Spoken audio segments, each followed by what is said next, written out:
qahrihi subhanah an hajabaka anhu bima laisa bimawjudin ma'an. Nah, jadi tafsir daripada qahr yang menunjukkan bahwa Allah ini memiliki sifat qahr. Qahr ini beda dengan qudrah ya. Kalau qudrah ini kayak sifat kuasa Allah yang sangat luar biasa, tapi di satu sisi qudrah ini ada nilai rahmat. Makanya kita semuanya makhluk diciptakan oleh Allah dengan sifat qudrahnya, ya kan? Berarti ketika Allah menciptakan kita dengan sifat qudrah, esensi daripada qudrah itu positif atau negatif? Positif. Ada unsur rahmat di situ kalau sifat qudrah. Berbeda dengan sifat qahr. Sifat qahr ini sifat yang ya, sifat kuasa Allah, tapi sekilas ya arahnya itu untuk sesuatu yang bukan rahmat. Maka dari itu tafsiran daripada qahr biasanya adalah ghadab ya. Jadi mimma yadulluka ala wujudi qahri ay ala wujudi ghadabi, yang bisa menunjukkan dalil bahwa Allah ini memiliki sifat ghadab. Jadi jangan kira bahwa Allah itu hanya rahmat saja, rahim, rahman saja. Allah juga ghadib, qahir. Sifat qahir itu menunjukkan bahwa Allah memiliki sifat ya ghadib. Kemudian sifat syadidul iqab, Allah adalah zat yang memiliki azab yang sangat pedih. Ini juga unsur-unsur sifat yang di dalamnya ada makna ghadab ya, ada makna ghadab. Nah, salah satu yang menunjukkan bahwa Allah ini memiliki sifat ghadab adalah ketika ada orang tidak bisa mengenalnya. Cuma yang perlu digarisbawahi bahwa sifat rahmat Allah itu lebih unggul daripada sifat ghadabnya. Dari sini bisa kita ambil kesimpulan bahwa orang-orang mulhid, orang-orang musyrik, orang ateis, orang musyrik, orang yang mengingkari kenabian dan tidak mau beriman, mereka adalah orang-orang yang mendapatkan ghadabnya Allah. Mesti pahami? Mereka adalah orang-orang yang mendapatkan ghadabnya Allah. Kenapa? Karena mereka tidak bisa mengenal Allah, tidak bisa melihat cahaya Allah. Yang mana ketika mereka tidak bisa melihat cahaya Allah, itu adalah akibat efek dari sifat ghadabnya Allah. Karena Allah ghadab, akhirnya mereka tidak Allah kehendaki untuk mengenalnya. Maka dari itu di dalam akhir surat Al-Fatihah bahkan ya, kita membaca bagaimana Siratal ladzina an'amta 'alaihim ghairil maghdubi 'alaihim. Bukan orang-orang yang engkau ya ghadab kepada mereka. Syuf, ini kita baca setiap hari bahwa Allah ini memiliki sifat ghadab sebenarnya.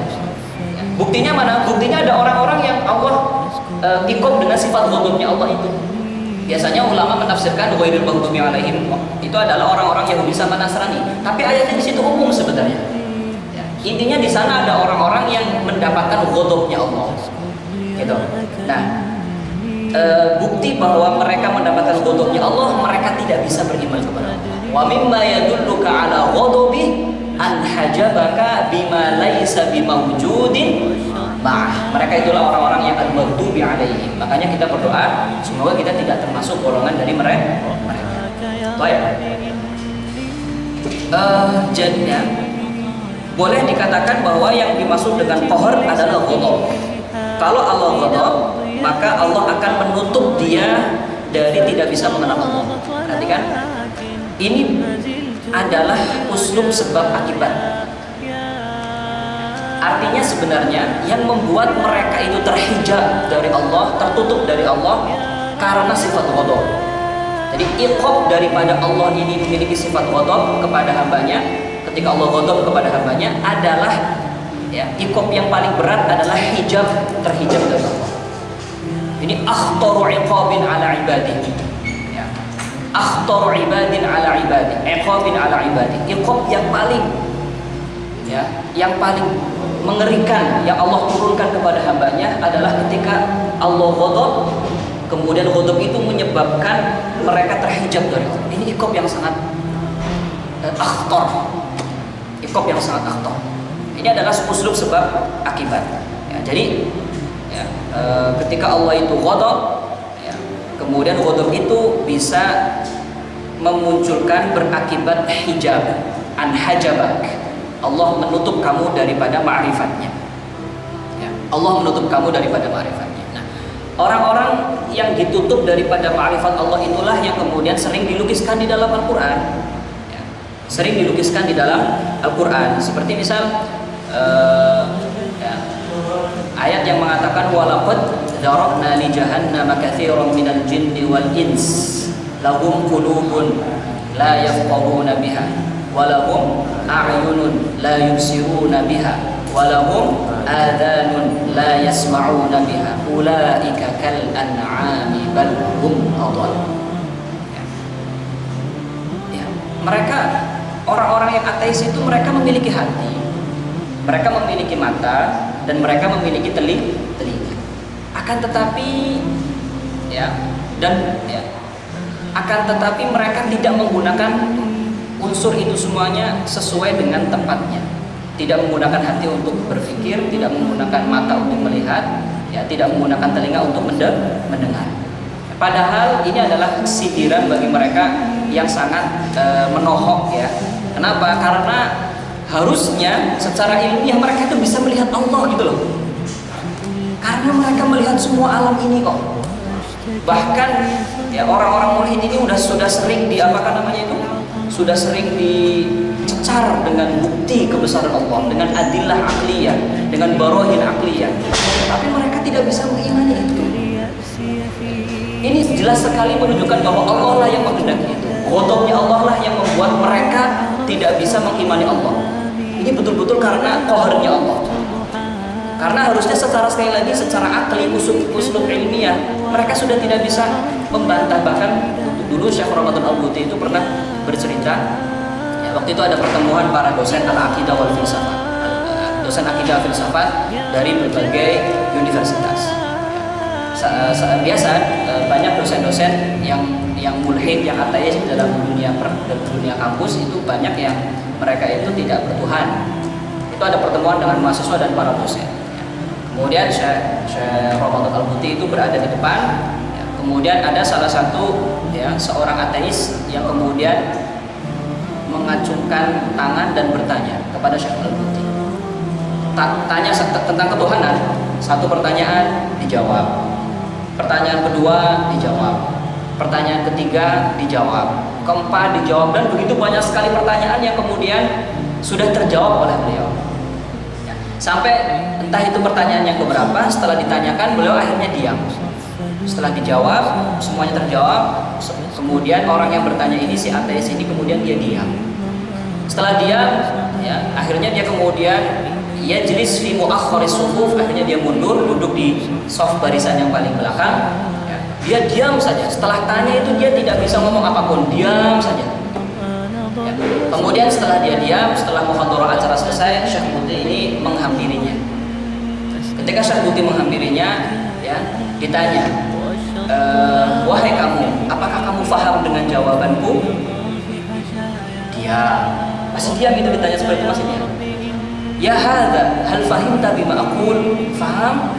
Masih diam. Ditanya lagi, faham? Masih diam. Kemudian ditakin, bilang saja kalau memang masih belum paham atau ada penjelasan yang belum jelas, ya, tanyakan saja. Aku akan menjawabnya sebisa.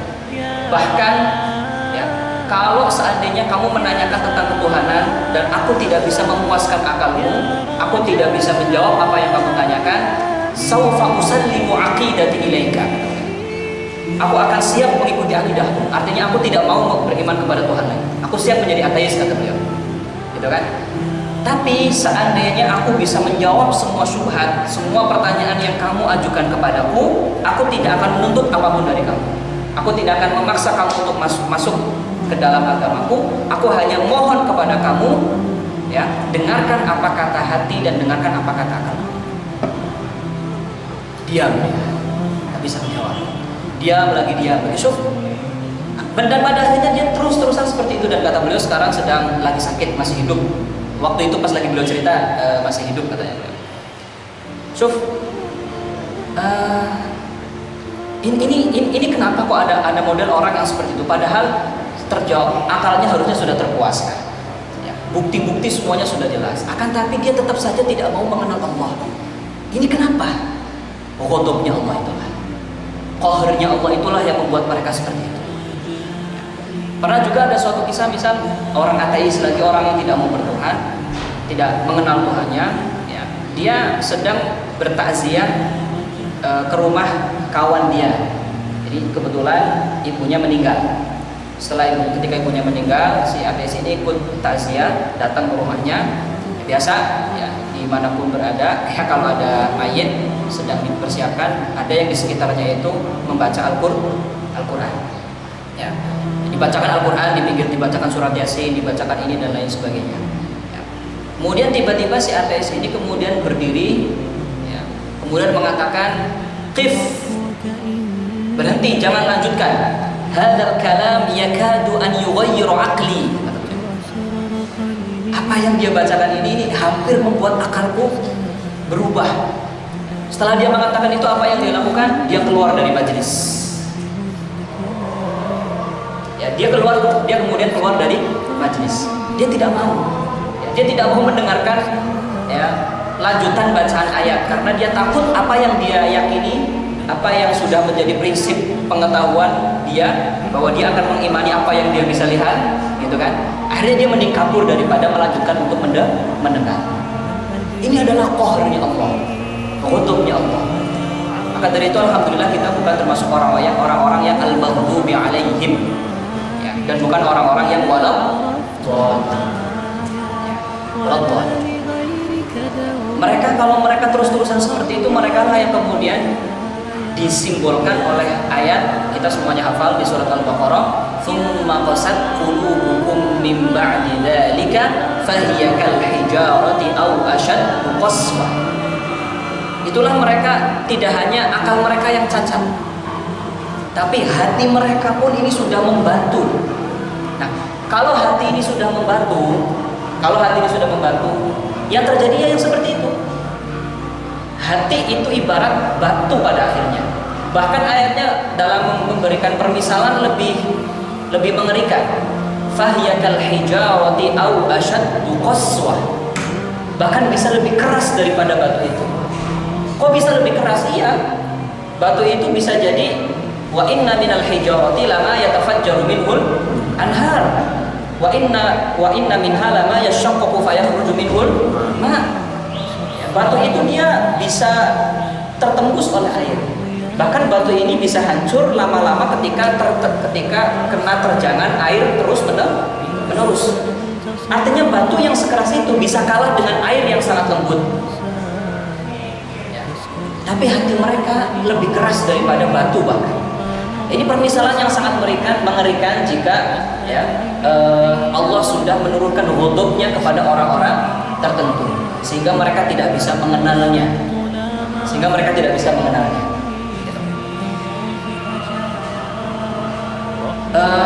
Mereka lah yang kemudian juga dilukiskan di dalam Al-Quran, ya. Apa katanya? Kalla innahum ar-rabbihim yawma idin lamahjubun. Kalla innahum ar-rabbihim yawma idin lamahjubun. Mereka lah orang-orang yang mendapatkan ghadab Allah, itulah yang kemudian terhijab, tidak bisa mengenalnya. Ya. Disitulah kemudian sifat ghadab itulah yang kemudian dicerminkan juga dalam sebuah ayat, wa'lamu annallaha yahulu bainal mar'i wa qalbi. Ketahuilah bahwa Allah ini memiliki kekuatan untuk bisa menghalangi orang dengan hatinya sendiri. Artinya harusnya orang itu bisa beriman kepada Allah, tapi hatinya tidak mau. Bagaimana potongan makalah yang ke-15 ini adalah iktibas. Maknanya itu terambil dari berbagai macam ayat, ya, melukiskan banyak sekali ayat.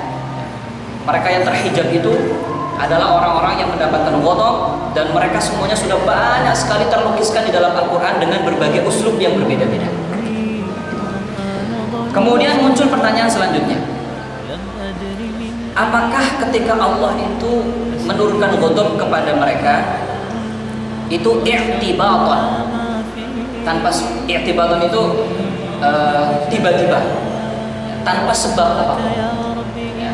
Artinya tiba-tiba Allah marah kepada mereka, akhirnya Allah menentukan mereka untuk terhijab darinya. Apakah tanpa ada sebab tertentu? Atau memang ada sebab? Ya. Jawabannya adalah karena ada sebab. Kenapa? Karena kalau tidak ada sebab, harusnya mereka beriman kepada Allah. Sekali lagi, karena tidak ada yang menghalangi satupun antara mereka dengan Allah, itu tidak ada. Itu kan? Tapi karena Allah ada ghadab, maka Allah menuntut mereka. Nah, sifat ghadab Allah ini itu juga karena ada sebabnya. Apa sebab yang membuat Allah itu ghadab? Sebabnya itu dua. Satu al-kibru, dua al-inad. Satu al-kibru, dua adalah al-inad. Ini adalah sebab yang membuat Allah ini ghadab, yang membuat Allah ini murka. Bayangkan ya, orang-orang kafir Quraisy itu dilukiskan di dalam Al-Qur'an. Di dalam Al-Qur'an apa? Alladzina ya'rifuna abna'ahum, gimana? Alladzina atainahumul kitaba ya'rifunahu kama ya'rifuna abna'ahum. Bahkan orang-orang ahli kitab yang mereka itu tidak beriman kepada Rasulullah, mereka itu bahkan mengetahui sebuah kebenaran bahwa yang benar, bahwa Muhammad itu benar, itu sebagaimana mereka mengetahui bahwa ini adalah anak mereka. Apakah ada seorang ibu yang kemudian mengingkari bahwa ini adalah anaknya? Atau kemudian setelah dia merawat bertahun-tahun, kemudian ketukar sama anak yang lain? Gak mungkin. Jadi ya'rifunahu kama ya'rifuna abna'ahum. Mereka mengetahui kebenaran itu sebagaimana mereka mengetahui ini adalah anak mereka. Ya, ini adalah anak mereka. Sekali lagi, ini adalah qahrnya Allah, yang mana qahr itu, ghadab itu ada sebabnya. Sebabnya adalah di dalam hati mereka ada kibrun. Kibrun itu apa? Menolak kebenaran, tidak mau menerima kebenaran. Ini adalah penyakit yang sangat mengerikan. Habis kibrun, inad lagi. Apa perbedaan antara kibrun dengan inad? Kibrun itu sifat sombong yang artinya adalah menolak kebenaran. Ya, itu namanya kibrun. Nah, sifat kibrun kalau terus menerus istimroriyatul kibri, itu namanya inad. Ya, inad itu kalau kita terjemahkan biasanya apa? Ya, keras kepala atau ngeyel. Ya. Jadi inad itu adalah istimroriyatul kibr. Kalau hanya kibr saja, boleh jadi suatu saat dia akan dibuka hatinya dan kemudian bisa beriman kepada Allah. Yang menjadi masalah adalah setelah dia kibrun, inad yastamir fi kibri, terus menerus kemudian memegang sifat kibr yang dia pegang. Mereka itulah yang kemudian betul-betul sekali lagi dilukiskan di dalam Al-Quran. Sa'asrifu an ayatiyah alladzina yatakabbaruna fil ardi bighairil haq. Ya. Mereka adalah orang-orang yang akan aku palingkan dari tanda-tanda kebesaran. Syuf, sa'asrifu an ayati. Padahal mereka itu bisa melihat makhluk itu semuanya loh. Tapi kok tidak bisa beriman gitu? Karena Allah yang memalingkan mereka. Sa'asrif. Ya, qahrnya Allah tuh di sini. Sa'asrifu an ayati alladziina yatakabbaruna fil ardi bighairil haqq wa in yaraw kulla ayatin la yu'minu biha. Sekalipun mereka melihat semua dalil, mereka sudah disampaikan tanda-tanda kebesaran Allah, bahkan tidak disampaikan, mereka bisa melihat sendiri kok makhluk-makhluk Allah itu. Ya. Wa iyyaru kulla ayatin la yu'minu biha. Mereka tidak beriman. Wa iyyaru sabila rusdi, ya, mattakhaduhu sabila yattakhiduhu sabila. Ketika mereka melihat sabila rusd, mulai melihat tanda-tanda di kebenaran dan lain sebagainya, ini adalah oh berarti memang harusnya seperti ini. Ketika sudah melihat sebuah kebenaran, jalan kebenaran, apa katanya? La yattakhiduhu sabila. Tidak menjadikan itu sebagai jalan yang akan dia tempuh ke depan. Bahkan kemudian diperkuat lagi oleh ayatnya. Apa katanya? Wa iyyaraw sabilal ghayyi yattakhiduhu sabila. Ketika mereka melihat jalan yang menurut mereka itu salah, mereka tahu itu salah. Mereka tahu itu salah. Wa iyyaraw sabilal ghayyi, kegelapan, kesesatan, ittakhadhuhu sabila. Justru itu yang mereka pilih dan itu yang mereka tempuh. Ini adalah ayat yang melukiskan mereka itu yang memiliki sifat kibrul dan inad di dalam hati mereka. Karena ada kibr, ya, tidak mau menerima kebenaran, wal inad, terus menerus tidak mau menerima kebenaran, akhirnya kibrun dan inad memancing sifat ghadabnya Allah. Ketika Allah sudah ghadab, akhirnya Allah menurunkan iqab. Apa itu iqabnya? Hijab. Iqabnya adalah hijab. Jadi bukan i'tibatan, bukan tiba-tiba Allah menghendaki mereka mendapatkan ghadab, tiba-tiba Allah menghendaki mereka itu terhijab, enggak. Ada sebabnya, dan sebabnya adalah diri mereka sendiri, yaitu ketika mereka memiliki sifat kibrun dan memiliki sifat inad.